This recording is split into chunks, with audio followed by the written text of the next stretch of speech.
Minisitiri babugambira harubuyoga chibaro murakayi aha kujaguze kiro cya tarehe 6 n'okutongoza huru ya President Museveni okugaruka mu ntebe mu mwaka gw'2026 abetwa batashomire twishaku gumomu enyima tushaguma turyaboro abo kuba abana batashomire nibishaku rwaremera nibasiba nibashabiriza abantu abari kutaka ruru bine kuba nejo bareire bine kuba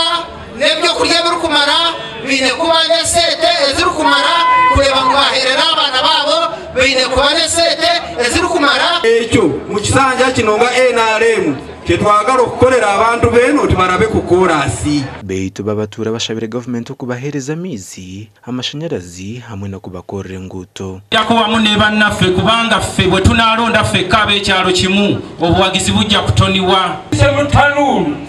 n'olwekyo banafe abatuuliza abatulaba musemu ekitiibwa mulabenga mukuuma eddembe gavumenti yereese gavumenti ya Museveni bashemerwa kandi bashemerwa ebirungi byena rimwe kuzira abebembezi hona bashabirwa kukikereza kibaraganisa abatura Gashakwa Sandeke William.